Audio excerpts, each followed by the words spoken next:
Muy bien, entonces vamos a dar inicio a esta sesión, a este encuentro sincrónico, que tiene como propósito brindar alguna información sobre el desarrollo del paso 5, al que se había llamado laboratorio virtual de las unidades 2 y 3. Entonces voy a explicar en qué consiste la actividad y luego les voy a mostrar un ejemplo para que les sirva como guía y como referencia para el trabajo que ustedes van a desarrollar. Entonces, la actividad consiste en lo siguiente.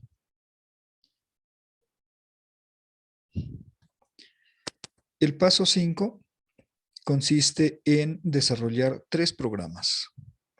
Esos 3 programas se toman desde el banco de ejercicios del paso 3 y desde el banco de ejercicios del paso 4. Si nosotros vamos a la carpeta del paso 5, vemos que no hay un anexo que tenga ejercicios. Y es que estos estuvieron en los bancos de ejercicios del paso 3 y 4. Había una notica al final que dice que los tomemos desde allí. A ver, voy a ver si me los encuentro por acá, porque esta barrita no me deja ver. Ah, sí me deja ver.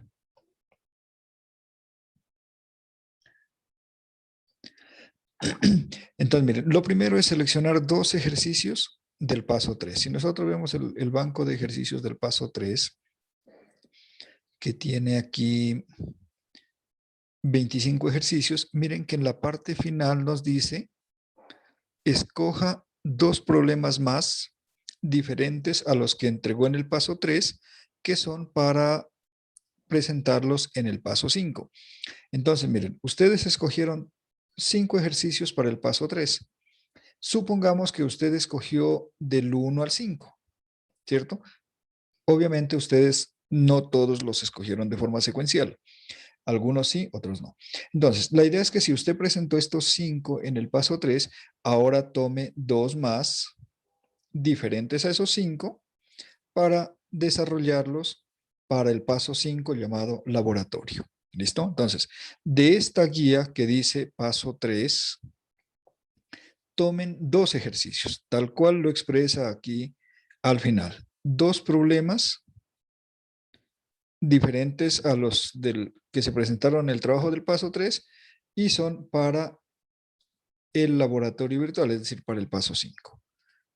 Listo, entonces ya de ahí tomamos 2.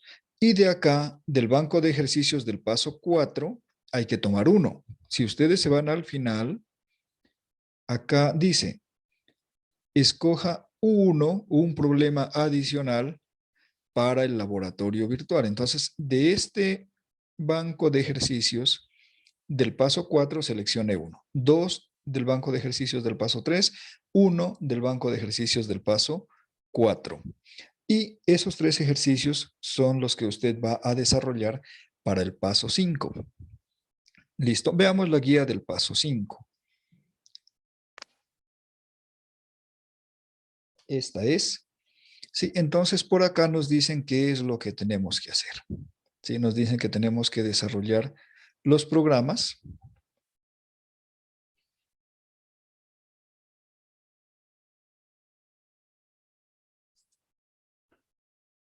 Aquí dice, miren,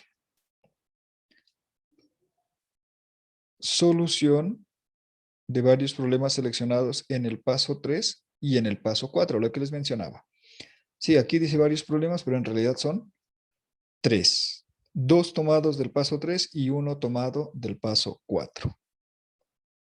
Acá lo vuelve a repetir. Dar solución a los problemas seleccionados. En este ya no se dejó marcar. Eso es lo que vamos a hacer. Listo, por acá nos va a decir que tenemos que entregar. Entonces, hay que anunciar para que los compañeros tomen problemas diferentes. El propósito de esta tabla 1 es que usted diga qué ejercicios tomó del paso 3, qué ejercicio tomó del paso 4, para que nadie tome esos ejercicios. Nadie en su grupo, obviamente. Ingeniero, buenas noches. Tengo Bueno, una duda.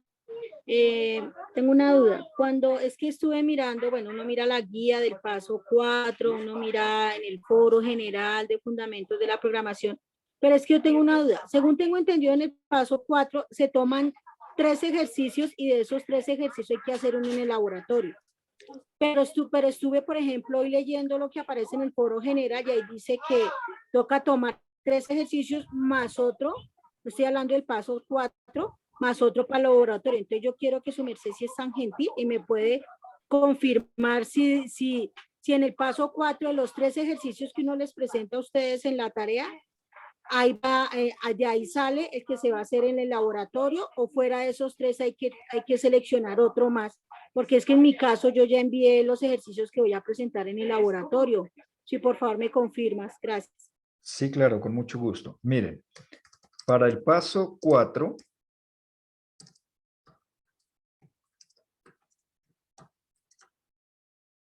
desarrollen 3 ejercicios del banco del paso 4. ¿Listo? Para el paso 4, 3 ejercicios del banco del paso 4. Buenas noches, ingeniero. Adicional a esos 3 del paso 4, hay que tomar uno para el paso 5. No nos vayamos a confundir entre el paso 4 y el paso 5. ¿Sí? En el paso 4 hay que presentar 3 programas y los 3 se toman del anexo 1 que está en el paso 4. A ver, vamos a mirarlo por aquí. Ya que tengo compartida la pantalla, pues hagamos uso de esto, ¿no? Miren. Aquí, en el paso 4,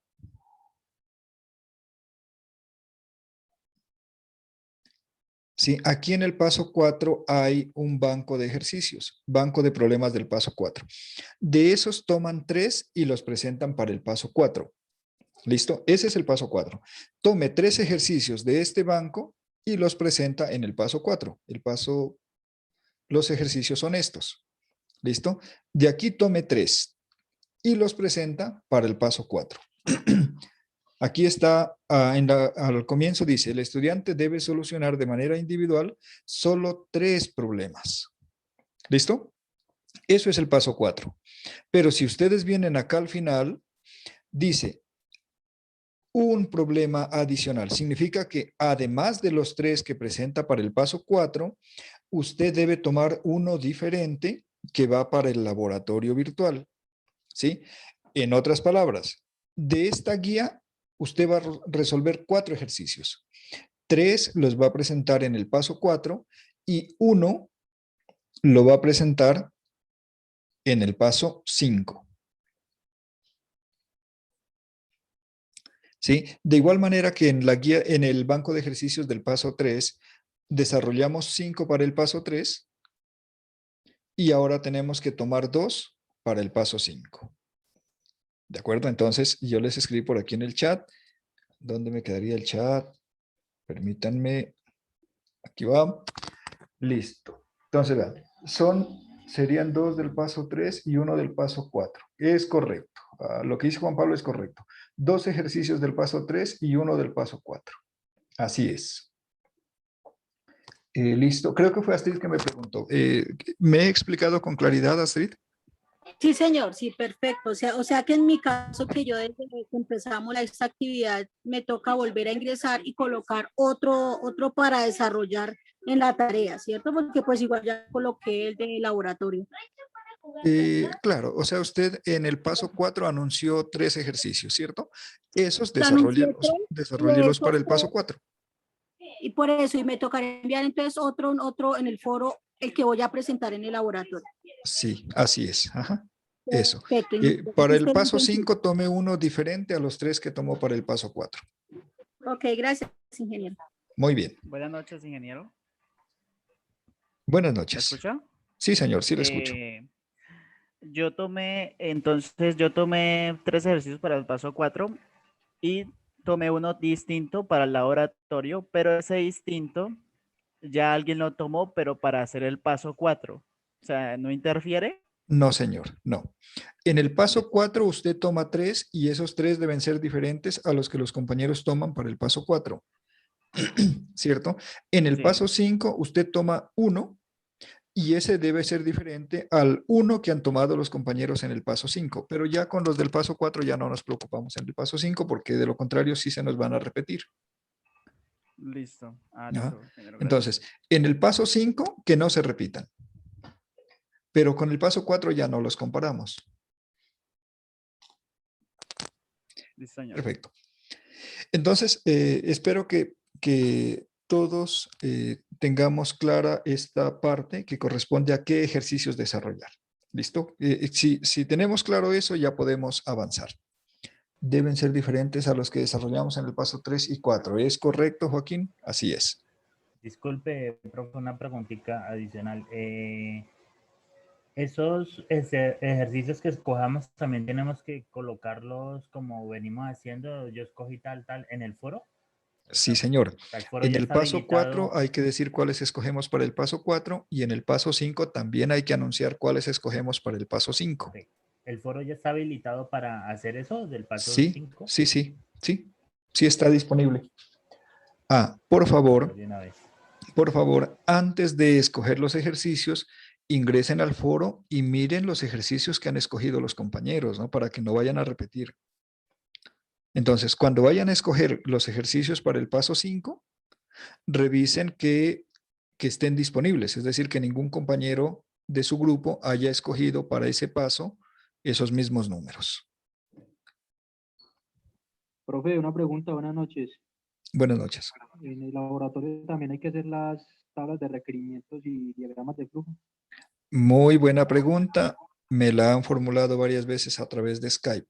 Miren, la tabla de requerimientos es importante hacerla porque nos ayuda a comprender qué es lo que tenemos que escribir en el programa, ¿cierto? Háganla. Y el diagrama de clases es el diseño del programa, que es muy relacionado con los requerimientos. Por lo general, hay una relación 1 a 1 entre requerimientos y métodos. No necesariamente tiene que ser así. A veces un método puede contribuir a dos requerimientos, ¿cierto? Pero por lo general sí hay una relación. Entonces, miren que eso es el método que les hemos enseñado para que ustedes hagan sus programas, hacer la tabla de requerimientos, hacer el diagrama de clases y luego, con una buena comprensión de lo que vamos a hacer, vamos a escribir el código. Comenzar escribiendo código sin haber hecho un análisis, sin haber hecho un diseño, es una mala práctica.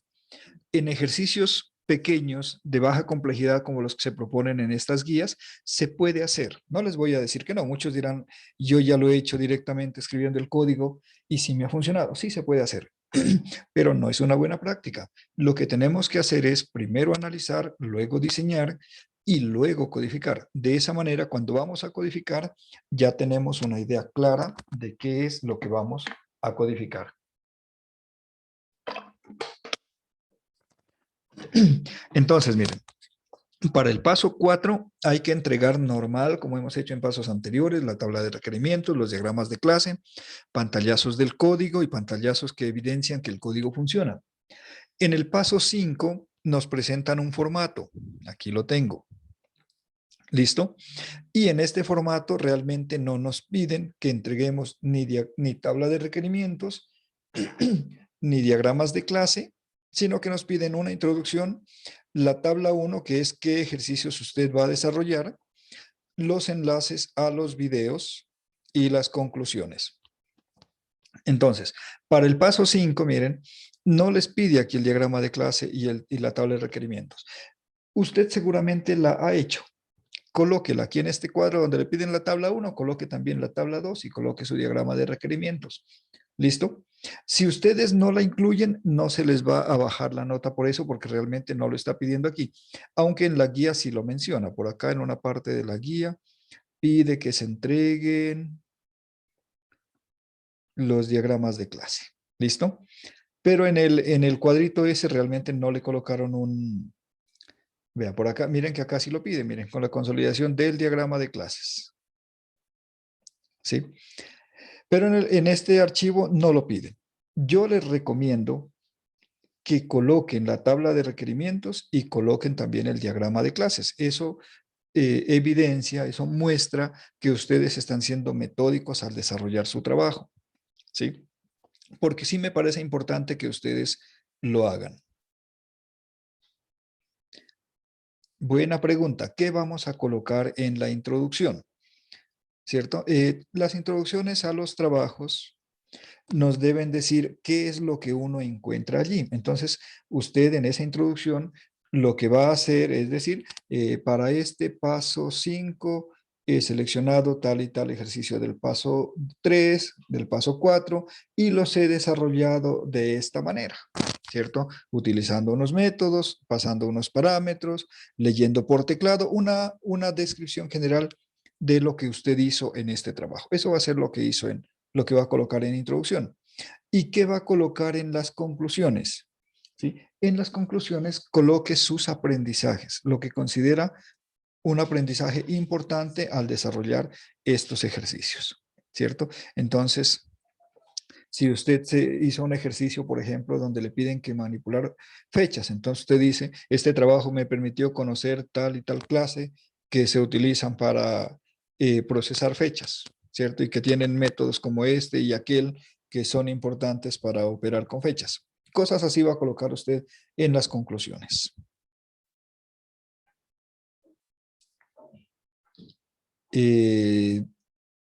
Juan, sí, en el paso 5, esta plantilla es para el informe y debe obviamente acompañarse con las carpetas de los proyectos. Por favor, para todos hay que entregar las carpetas. No coloquen solamente el archivo .sln o el archivo .cs, porque si ustedes colocan solamente esos archivos, el proyecto no se abre. Cuando uno trata de abrir el proyecto, le va a decir que está incompleto.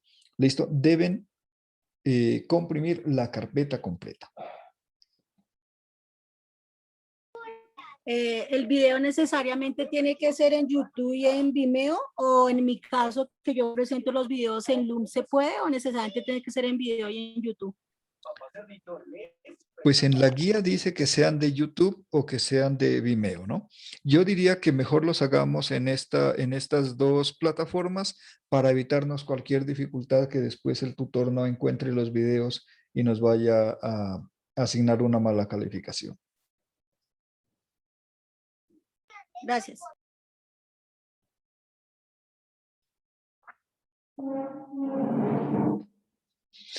A ver, acá tenemos otra pregunta de Nico. Tutor, buenas noches. Buenas noches. ¿Qué colocamos en la bibliografía? Miren, si miraron videos, coloquen los videos. Es una buena práctica colocar las fuentes que consultamos en la bibliografía, porque eso muestra el respeto por los autores que consultamos. Y un autor es tanto si es un libro, como si es una conferencia, como si es un video, como si es un tutorial, ¿sí? Coloquen, por favor, todos los recursos que ustedes consultan. Tutor, ¿Sí? tengo una pregunta. Lo que pasa es que en las calificaciones me han bajado puntos porque yo no le coloco verbos en la tabla de requerimientos, pero no sé en dónde van. Verbos en la tabla de requerimientos. Sí, señor. Entonces es posible que la descripción de sus requerimientos no sea muy adecuada. Miren, un requerimiento es una función, es algo que el programa hace, de tal manera que siempre comienza con un verbo. Por ejemplo, leer el dato tal, procesar tal dato, mostrar tal cosa, calcular tal valor. Siempre comienzan con un verbo los requerimientos, porque indican algo que el programa hace, ¿cierto? Sí, y yo me he encontrado también con algunos trabajos que en el requerimiento colocan el nombre de una variable, por ejemplo. Entonces, ese no es un requerimiento. El requerimiento siempre debe decir qué es lo que hace ese requerimiento, qué hace el programa en respuesta a ese requerimiento. Entonces, es por eso, es por la forma como está redactando el requerimiento. Bien. Me pasa igual también porque el tutor en la pasada también me dijo lo mismo y yo lo colocaba era, por ejemplo, número entero o guardar, por ejemplo, almacena la variable tal, la variable número, la variable A, así era lo que lo generaba yo la tabla y también me escribió lo mismo. Sí, entonces miren, no coloquen número entero, coloquen leer un número. Si usted me coloca número entero, no me dice cuál es la acción, no me dice qué es lo que hace el programa, ¿de acuerdo? Sí, algunos colocan, por decir algo, nombre del estudiante. pero no me dice qué es lo que hace. Entonces, si usted me dice leer nombre del estudiante, está bien. Si me dice mostrar el nombre del estudiante, está bien, ¿cierto? Si usted me dice nota, ¿cierto? O nota de la materia o nota del curso, no es un requerimiento, pero si usted me dice leer la nota del curso, ya sé qué hace el programa. Y si usted me dice calcular la nota definitiva del curso, también sé qué es lo que hace el programa. Y si usted me dice calcular el promedio de notas, también sé qué hace el programa, pero si solo me coloca promedio de notas, pues realmente no es un requerimiento, o sea, no es claro qué es lo que hace. Es por eso que les han rebajado algunos puntos por la descripción del requerimiento. 10 punticos nomás. Pues sí, Ingeniero, qué pena. Digamos que uno va a colocar un requerimiento que diga consultar números, o sea, en general, como para no colocar consultar número 1, número 2. ¿Es válido? es válido. Sí, es válido. Gracias. Buenas noches, ingeniero. Buenas noches. Ingeniero, una pregunta, más o menos de cuánto tiempo tiene que ser el video o no tiene tiempo. Buena pregunta. Miren, no está especificado el tiempo. Y ahora les voy a mostrar cómo hacer el video. Les voy a dar unas pautas. No es bueno que los videos queden largos, ¿sí? Yo me imagino que les van a quedar de 3 a 4 minutos. No hay un tiempo límite. Pero como yo les voy a mostrar en este momento, ahora en esta sesión, cómo hacer el video, sí, qué es lo que ustedes tienen que mostrar, entonces realmente les van a quedar los videos cortos, ¿sí? Porque no necesitan ustedes explicar línea por línea, ¿no? Eso no es necesario.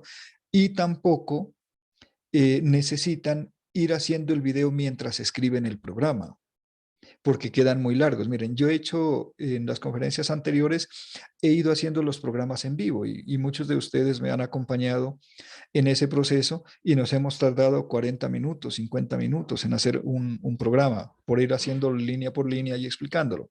Entonces, no necesitan hacerlo de esa manera. Ustedes escriben el código del programa, lo prueban y cuando ya está bien, entonces hacen el video explicando cómo hicieron el video, perdón, cómo hicieron el programa, qué métodos tiene, ¿cierto? Y luego lo muestran funcionando. Eso es lo que ustedes van a hacer.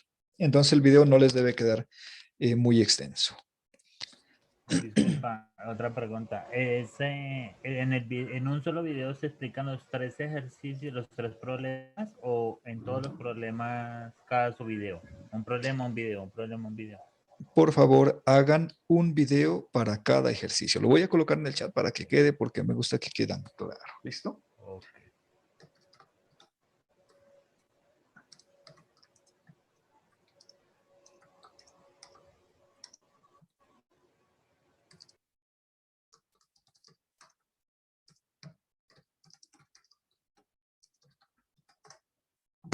Sí, 3 videos son.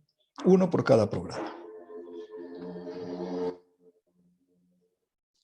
Bueno, ¿tienen alguna otra pregunta o avanza un poquito en lo que... Claro que prácticamente respondiendo a sus preguntas ya lo he dicho todo lo que tenía aquí para explicarles. ¿Listo? Entonces, miren, paso 1, tome 2 ejercicios del banco de problemas del paso 3. Paso 2, tome un ejercicio del banco de problemas del paso 4. Y luego desarrolle los programas y pruébelos. ¿Listo? Asegúrese de que le funcionen. A estas alturas del curso ya nos tienen que funcionar los programas. Luego, cuando ya tenga sus ejercicios bien desarrollados, grabe el video. ¿Listo? Grabe el video explicando los programas. Llene la plantilla del informe y entregue el informe y las carpetas de los proyectos.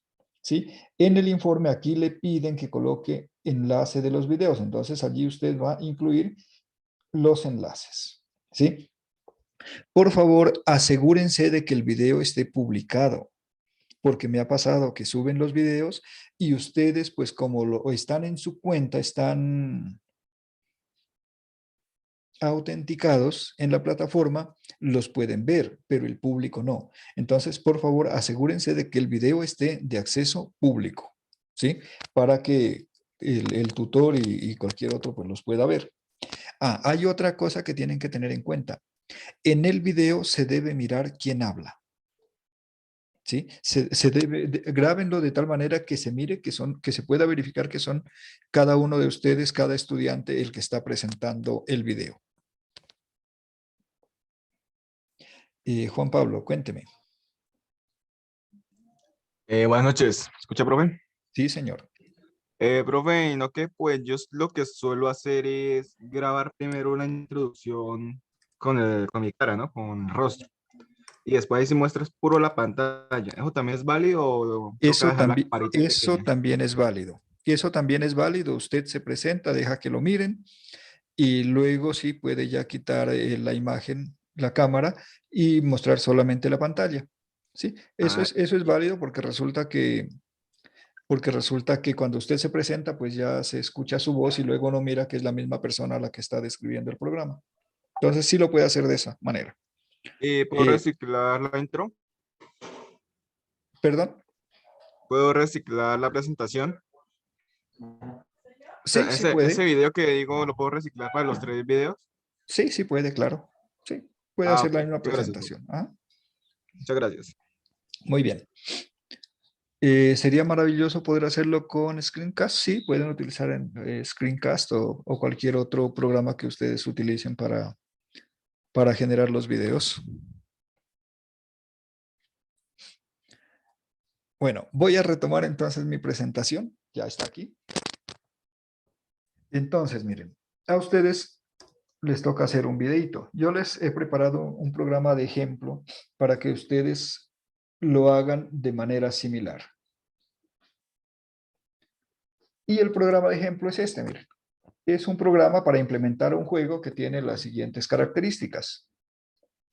En el juego participan 2 jugadores. Cada uno de ellos lanza un par de dados y acumula el resultado. A lo mejor ustedes han hecho este juego, ¿no? Que es lanzar dados y uno dice, bueno, el que haga 21 primero. ¿Sí? Al comenzar el juego se establece el valor meta. Entonces ustedes juegan a completar 20 o 30 o 50, lo que ustedes quieran. Es decir, los jugadores quieran. El jugador que alcance la meta primero gana, pero si sobrepasa el valor meta, pierde y gana el oponente. Entonces, si decimos que la meta es 30, pues si yo me paso y me salen 30, y sumo 31, ya perdí, ¿cierto? Y gana el otro. Bien. Un jugador puede detenerse en cualquier momento con los puntos acumulados. Es decir, si usted ya está cerca a la meta, puede detenerse, no lanzar más y dejar que el otro lance y usted se queda allí para ver si gana. ¿Listo? En ese caso, el otro jugador pues va a poder hacer una jugada más. Bien, gana el jugador que obtenga el puntaje más alto sin pasarse.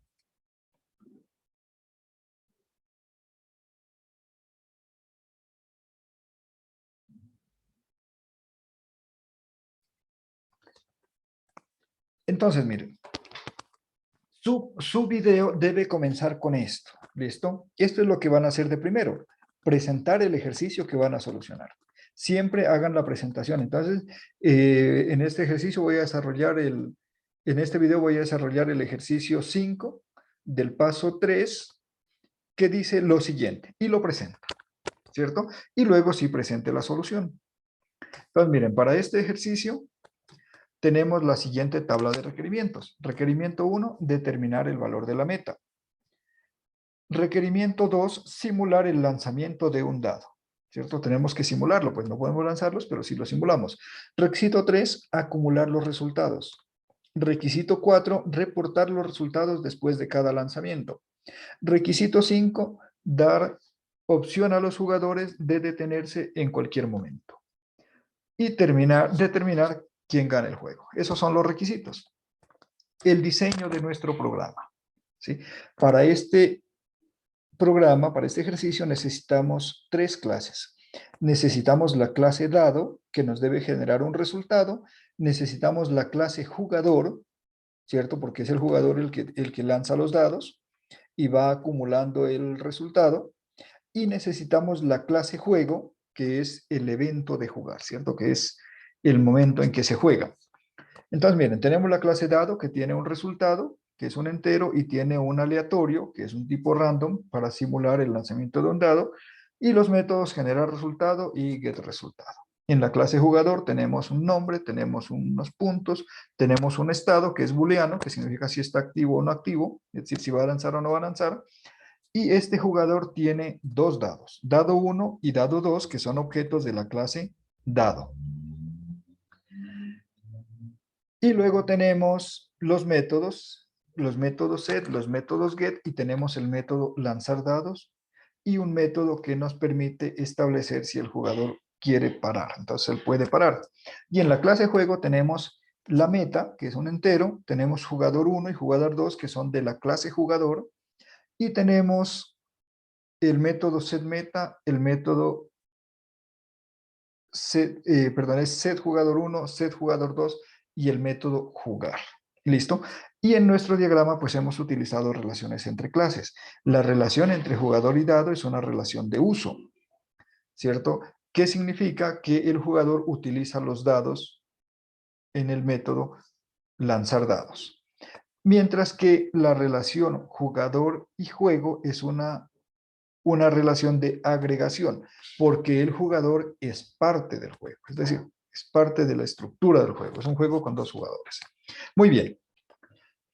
Entonces, habiendo explicado esto, ya nos vamos al código, ¿cierto? Y en el código tenemos las clases que hemos diseñado allá. Entonces, tenemos la clase dado, que tiene un atributo resultado y tiene otro atributo aleatorio, que es de la clase random, que es la que nos permite generar números aleatorios. Entonces, miren, tenemos un método que es generar resultado, que está aquí, y este método lo que hace es generarnos un número aleatorio entre 1 y 7.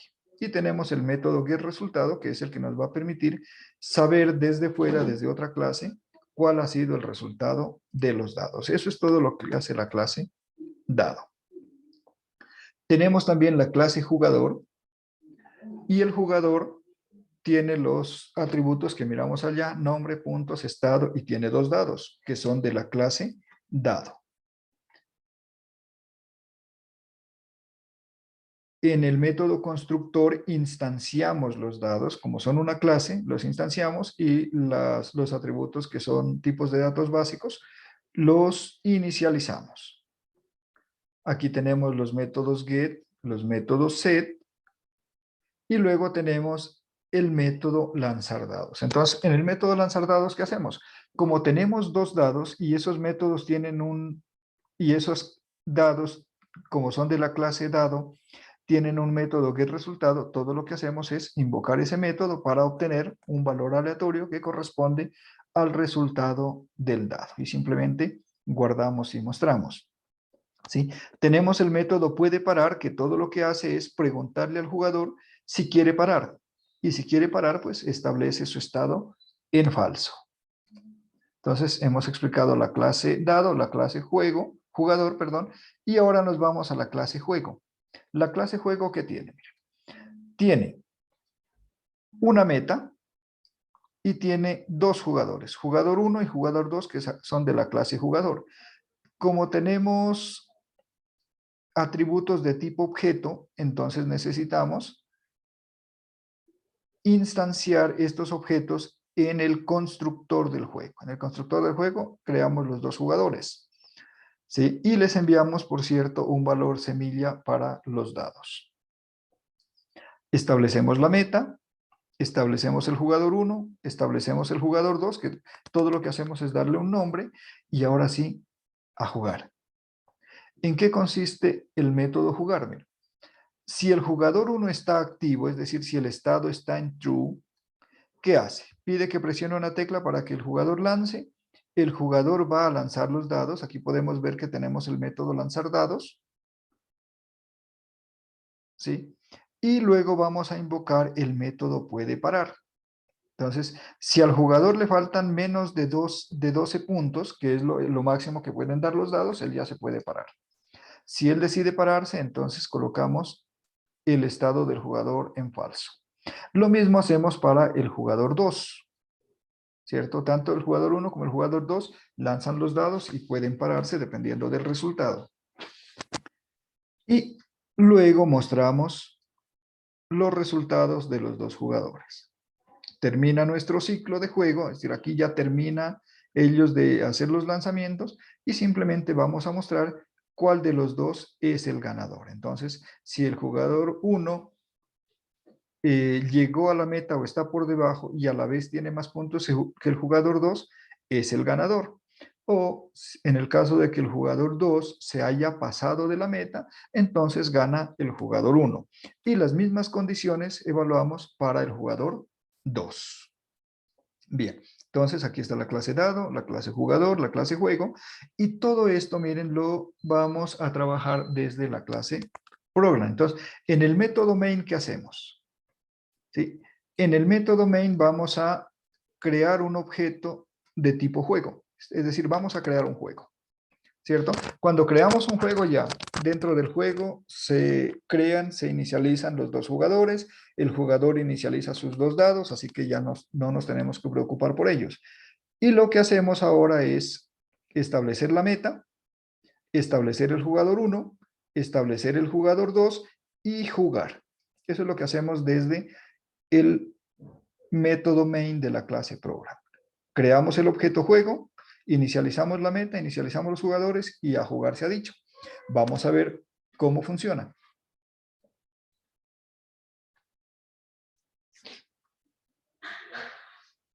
Nos dice que establezcamos el valor de la meta, coloquémosle 30.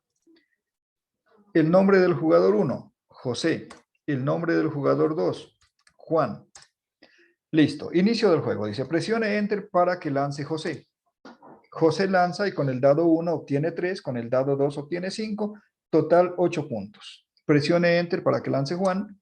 Lanza Juan y en el dado 1 obtiene 3, en el dado 2 obtiene 4, total 7 puntos. Perdón, dado 1, 3, dado 2, 4, total 7 puntos.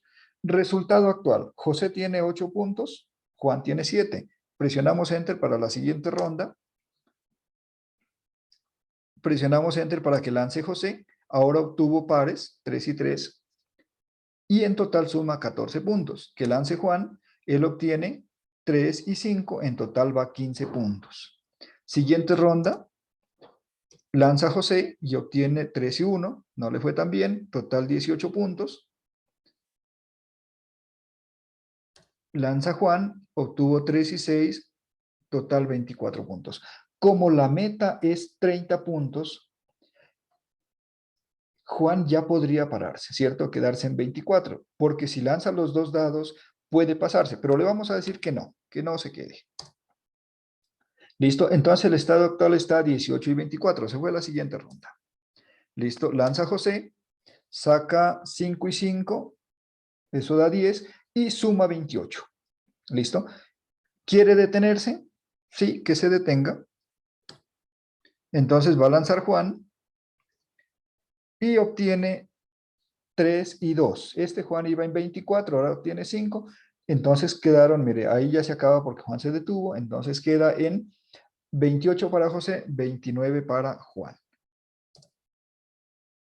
El ganador es Juan. Y ahí termina la ejecución de nuestro programa. Eso es lo que ustedes van a hacer en su video, ¿sí? Yo creo que me he demorado unos 6 o 7 minutos, pero este es un programa un poco más largo que los que ustedes van a desarrollar. Voy por acá nuevamente para responder sus dudas. ¿Dónde sería que me quedó esto?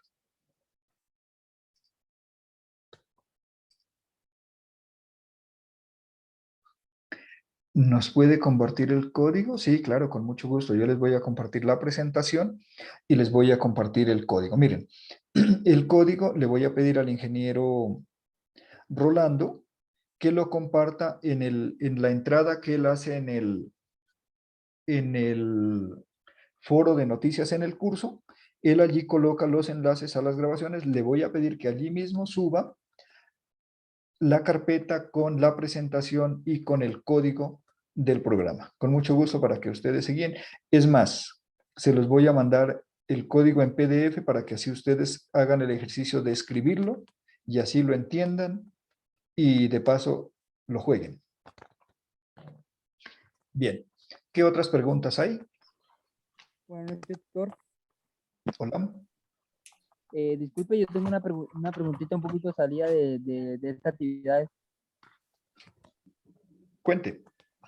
Es que yo en la tarea pasada, yo elegí uno de los problemas, me decía que pongamos que entre los números, creo que era del 0 al 50, calcular el factorial de los números ingresados por el usuario cualquiera, pueden ser 10 o 15 números, lo que él quisiera.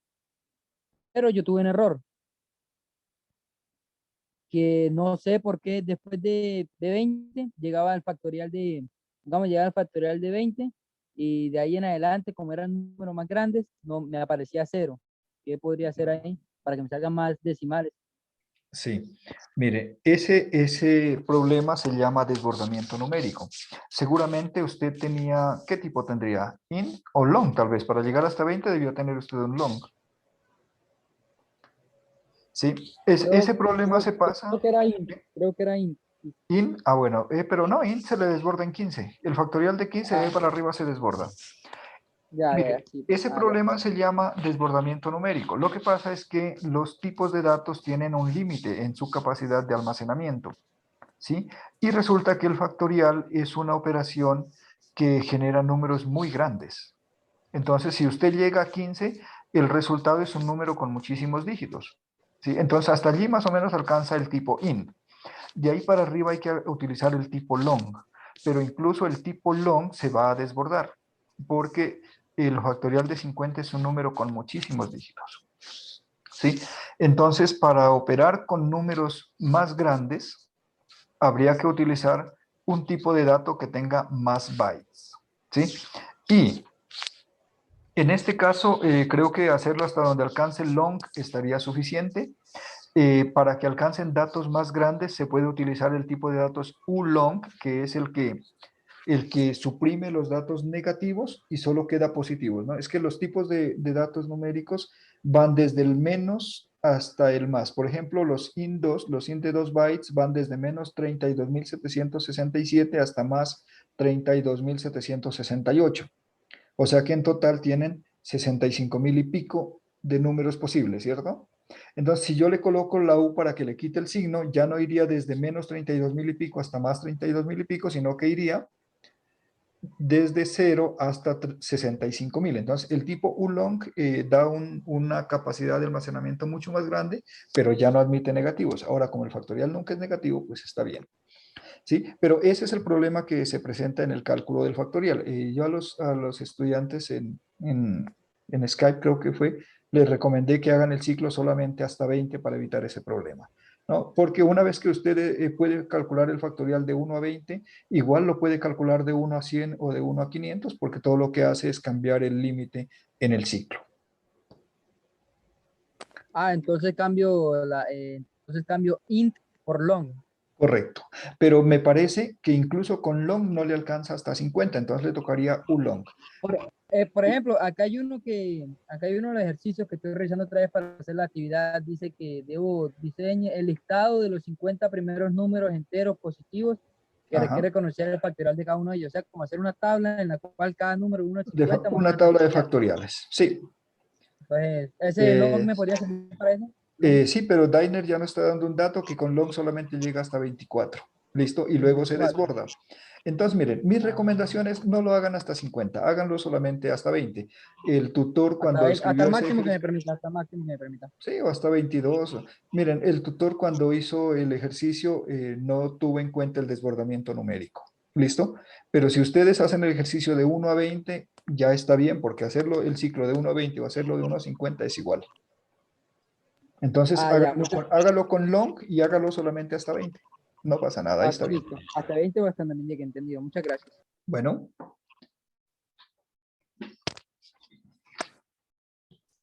Ingeniero, buenas noches. buenas noches. Tengo una consulta referente al ejercicio que nos acabó de mostrar, que es demasiado pues largo para lo que hemos visto. En la clase juego línea 16, ese random, lo que está en paréntesis, exactamente qué es lo que hace. Esa es una buena pregunta. Vamos a la clase juego. Alguien que ha estado muy atenta, que hasta se grabó qué línea era, ¿no? Me parece que me está No, haciendo un saqué pantallazo. pantallazos. Sí, me parece que hace un pantallazo. Listo, línea 16 de la clase juego. Listo, miren. Ustedes saben que la línea new siempre es para crear un objeto, ¿cierto? Entonces, aquí tenemos algo que es bien interesante, ¿sí? Esta explicación, por ejemplo, no debería quedar en el video que yo le estaba dando el ejemplo porque es ya muy detallado, ¿sí? Entonces, verán, nosotros tenemos una clase random que es para generar números aleatorios. Y de la clase random estoy inicializando una variable R, ¿cierto? Un objeto R. Pero resulta que esta clase random, ¿sí? Necesita una semilla. Y esa semilla es la que me permite generar números aleatorios y que no siempre me genere los mismos números, ¿sí? Entonces, esa semilla tiene que ser diferente, porque si yo le doy 0, por ejemplo, allí, ¿qué pasa? Que el jugador 1 y el jugador 2, y ustedes pueden hacer la prueba cuando codifiquen el programa, les va a generar siempre los mismos resultados, ¿no? Entonces, ¿cómo hago yo para enviarles semillas diferentes para la generación de números aleatorios? Entonces, lo que uno hace es tomar un valor del entorno, ¿sí? Entonces, esta clase environment lo que hace es tomar un ciclo del reloj del computador, ¿sí? Y entonces, esta propiedad, tickCount, lo que hace es tomar un valor que, si no me equivoco, es un valor del reloj del sistema expresado en nanosegundos, ¿sí? Es decir, un número que lo toma a partir del reloj del sistema. Entonces, cuando creo este primer objeto para el jugador 1 que le estoy enviando la R, ¿sí? Lo va a crear con un valor. Pero cuando lo creo para el segundo, esta R ya ha cambiado, ¿sí? Porque es que esta R tiene como parámetro un valor que lo toma desde el reloj del sistema. Entonces, esa es la razón de que utilizamos una variable de entorno, ¿sí? Una variable del sistema para crear la semilla del objeto random que me genera los números aleatorios. Es por eso que ustedes miraron en la ejecución del programa que para el jugador 1 genera el dado 1 genera un valor y el dado 2 genera otro valor. Y para el jugador 2, los dados generan valores diferentes que en los dos lanzamientos anteriores, ¿no? Es porque tienen una semilla diferente. Muy bien la pregunta. Gracias. Muy amable. Bien. ¿Alguien más?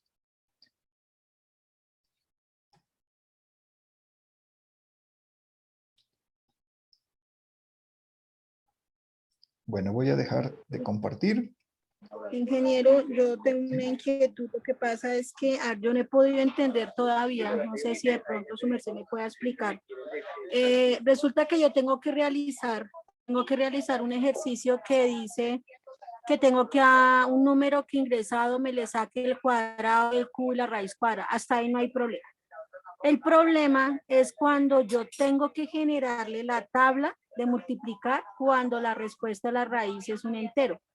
Yo como definí la variable doble, y créame lo que llevo 2 días mirando y no sé, yo no sé si es que no he podido dar con el método o con el comando que realmente me deje compararlo, porque siempre me sale el error que doble no se puede convertir en entero, algo así creo que es el error que me sale. Y la verdad no lo he podido entender, entonces no sé si su merced sea tan amable de explicarme cómo es esa, porque es que no, mire, llevo 2 días y no he podido entender realmente ahí cómo lo puedo realizar. Claro que sí, con mucho gusto.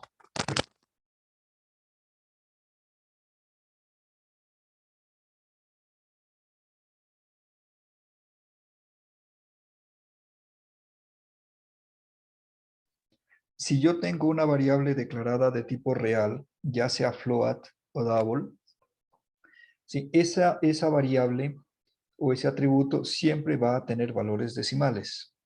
Resulta que los datos reales tienen una representación diferente a los datos enteros en computación, ¿cierto? Entonces, cuando yo quiero obtener la parte entera de un valor que es real, lo que yo tengo que hacer eso se llama refundición, ¿sí? Y consiste en esto, miren.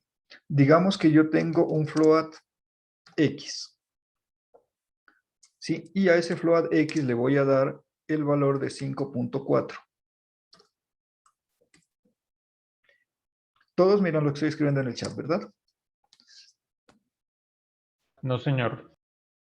el chat no se proyecta en la pantalla compartida. Ah, yo dejé de compartir, perdón.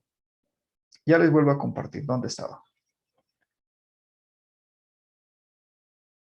Yo suspendí la pantalla compartida y dejé la grabación. Bien. Entonces, ¿dónde tenía el chat para que quede en la grabación aquí?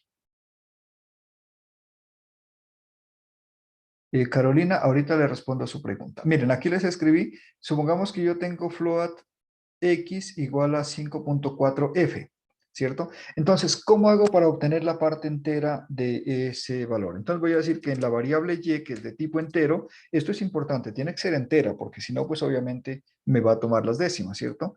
Es igual a, y aquí coloco entre paréntesis int x. Esa sentencia me va a permitir que y tenga solamente el 5. Acuérdense que dijimos que era 5.4, ¿cierto? Entonces, ese y va a tener solamente el valor entero.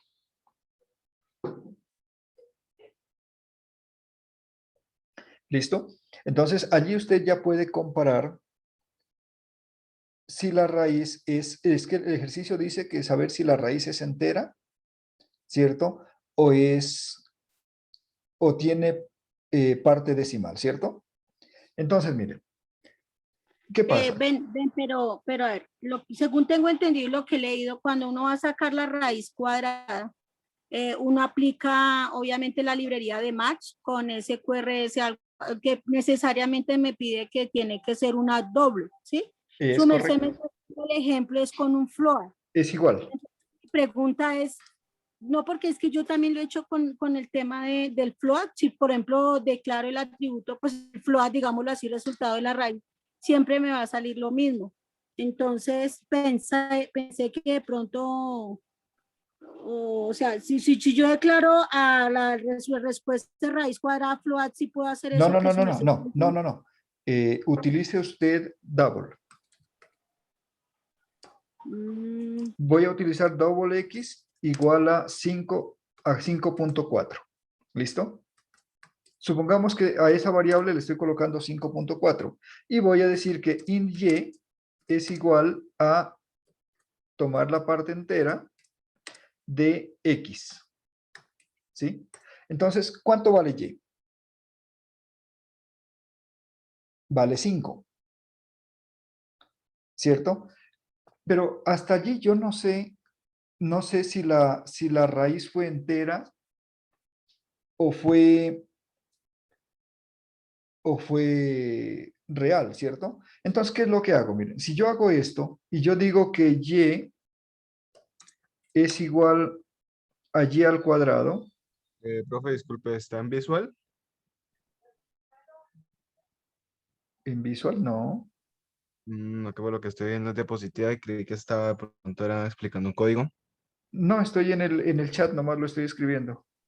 Ah, ya. ¿Listo? Perdón. Miren, si yo escribo y por y, ¿sí? ¿Qué pasa? Que ahora está y al cuadrado, ¿sí? Si yo comparo ese y con el valor original, ¿cierto? Si yo comparo ese y con el valor original, si la raíz entera me debe dar, si la raíz es entera, me debe dar igual.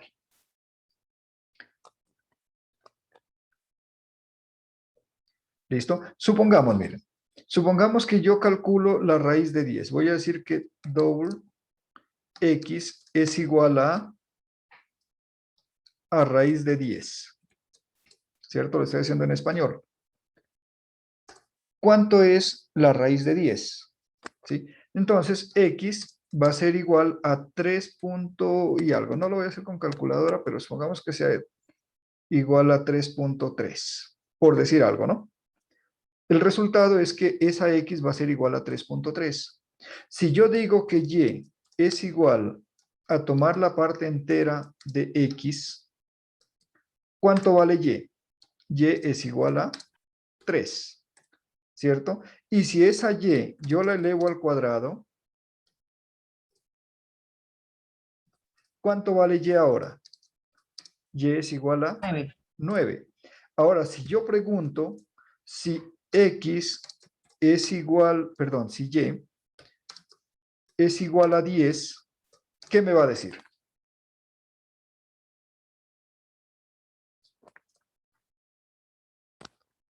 A ver, por lo menos, pero yo hacía el ejemplo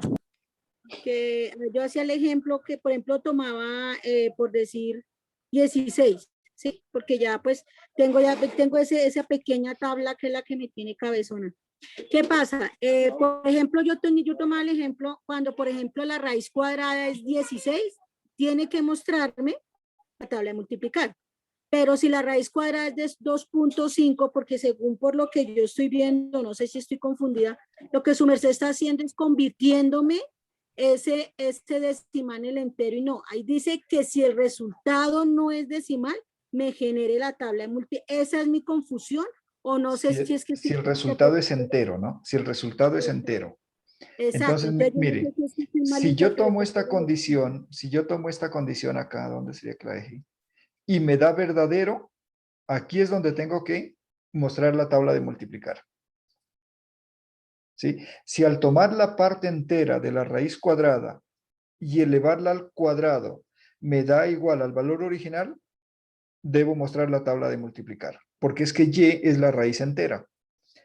¿Listo? Lo que pasa es que la función squart de la librería mat les da a ustedes les da la raíz real, ¿sí? La raíz con fracciones, es decir, ¿cierto? Entonces lo que hacemos es tomar la parte entera, ¿cierto? Elevarla al cuadrado y compararla con el valor original. Así sabemos si la raíz es entera o no. Si no nos da igual, significa que había una fracción decimal en la raíz, ¿cierto? Si nos da igual, significa que la raíz era un valor entero. Por ejemplo, la raíz de 9 es 3, la raíz de 16 es 4, la raíz de 25 es 5, ¿cierto? O sea que son raíces enteras. ¿Listo? Miremos el caso aquí, mire. Si yo hubiera colocado, en vez de 10, hubiera colocado el 9, ¿qué pasa? Que x vale 3, ¿cierto? Al tomar la parte entera de 3, ¿cuánto vale y? Vale 3. Al elevar y al cuadrado, ¿cuánto vale y? Vale 9, ¿cierto? Si comparo 9 con 9, que era el valor original, me da verdadero. Entonces, si es verdadero, muestro la tabla de multiplicar. Si es falso, no la muestro porque la raíz no es entera. Ok. Listo, ingeniero, gracias. Bueno, listo, yo la hice así. Listo, Dainer, ¿funcionó? Ah, es que tiene acá cómo la hizo. Ah, bien, bien, bien. Listo. Dainer lo que hizo fue convertir el resultado a cadena y luego buscó a ver si tenía la coma. Revisará bien, Dainer, porque lo que pasa es que los flotantes siempre tienen coma. No puede ser coma cero. O sea, si tienen en parte entera coma 00, la coma estaría allí. O sea, la lógica está bien. Busca la coma. Si no tiene coma, significa que el valor es entero. ¿Cierto? Pero si tiene coma, es real. O sea, la lógica está bien, pero no sé si funciona en todos los casos. Habría que probarla. Sí, lo que él está haciendo es ver si tiene o no tiene el carácter coma allí.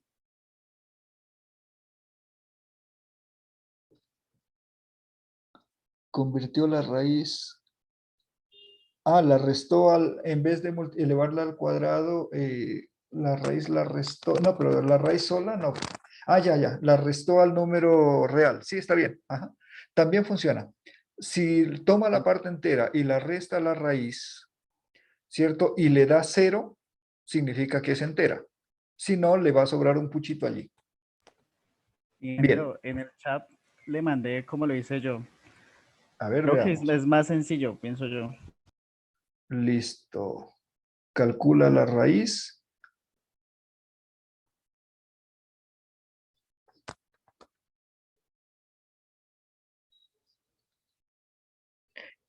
Ajá. ¿Y le funciona? Sí, me funciona. Cuando me da un decimal no me muestra la tabla y cuando me da pues la raíz me da entera, me muestra la tabla.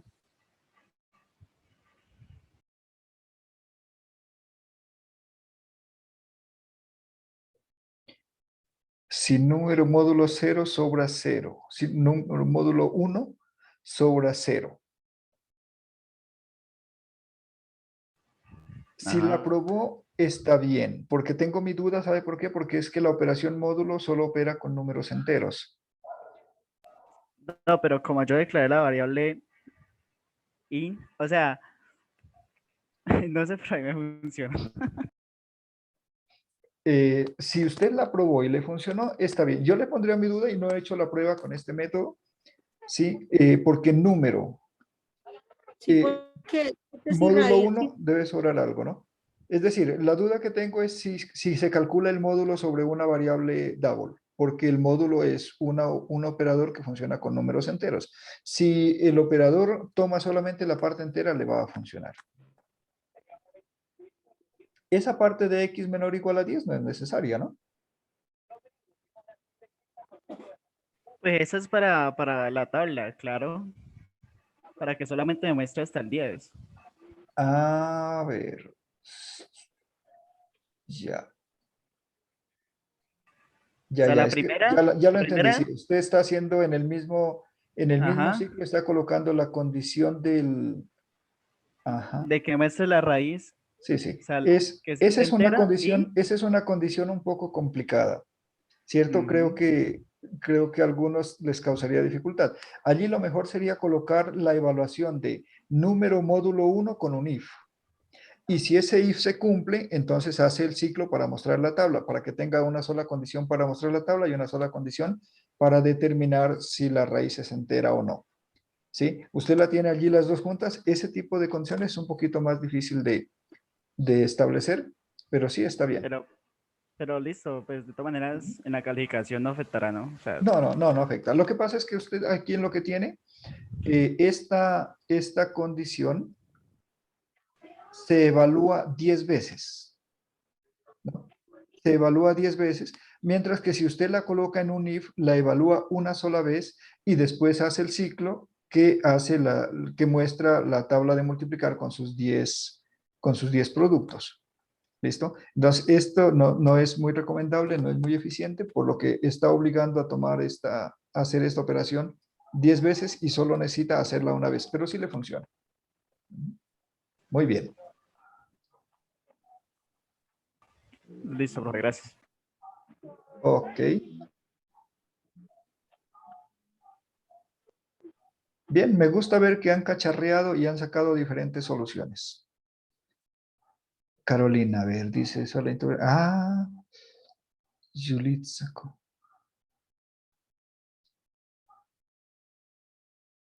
Ajá.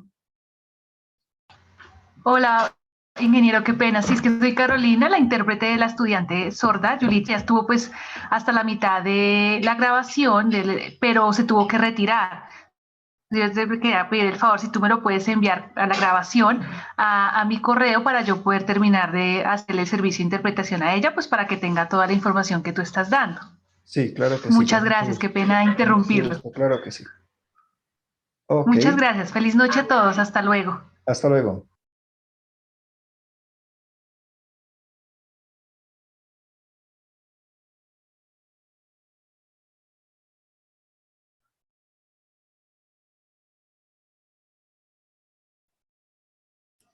El Buenas noches, módulo de profe. cualquier número es cero, ¿no? Sí.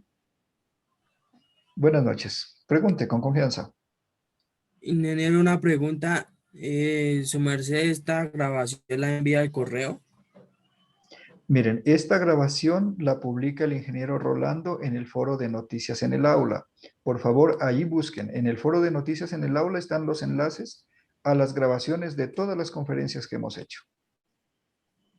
Ah, listo, gracias, ingeniero. ¿Sí? Búsquenlas, por favor. En el foro de noticias en el aula, allí están todas las entradas con las grabaciones, perdón, con los enlaces a las grabaciones. Y le voy a enviar al ingeniero Rolando el código del programa para que ustedes lo puedan probar.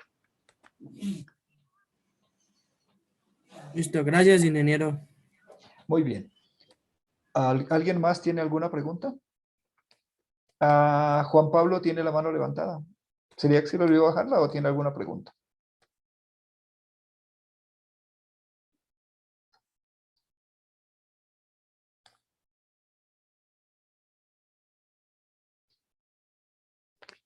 Profe, yo sí tengo una como para confirmar, es que estoy en el entorno y pues tengo un compañero que seleccionó 4 ejercicios, 2 del paso 3 y 2 del paso 4. Y creo que usted nos había dicho 2 del paso 3 y 1 del paso 4, ¿sí? Así es. 2 y 1. Confirmando. Sí, 2 y señor, 1. así es. Bien. Ujú. Ha votado este muchacho.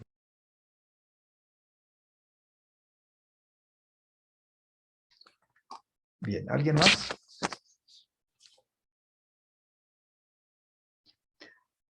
Bueno, si no tienen más preguntas, podemos dar por terminada nuestra sesión. Ahora yo tengo un... Ah, sí, ya. Es Juan Pablo el de la mano levantada. Yo les agradezco mucho su participación. Sí, espero que lo que hemos hablado en esta sesión pues les ayude a ustedes a desarrollar su trabajo. Espero haber resuelto algunas dudas y seguimos en contacto entonces. Maritza, ¿tiene alguna pregunta? No, señor, qué pena. Ajá, es que se le habilitó el micrófono. Está bien. Profe, disculpe. Sí, señor. En el caso del ejercicio 18, creo que es, de lo de los 50 números, Ujú. del factorial, y le puedo meter un poquito la complejidad y ponerle ese de random, y que es entre el 1 y 50, que imprima eso para el video, o toca hacerlo tal cual como está ahí en la guía. Ya, ustedes de los grupos que trabajan conmigo, ¿cierto? Eh, ¿De qué grupo es? no, no, yo soy de 78, que es con el profesor Juan Manuel. En ese caso, le recomiendo que lo haga tal como está en la guía porque no sé cómo aplica él sus criterios de evaluación. Entonces, mejor hágalo tal cual está en la guía. Ah, señor, muchas gracias, profe. Bueno, muy bien. Bueno, entonces, les deseo una buena noche. Y seguimos en contacto los martes y los jueves por Skype. Y si tienen dudas, me escriben al correo que yo les respondo casi a diario.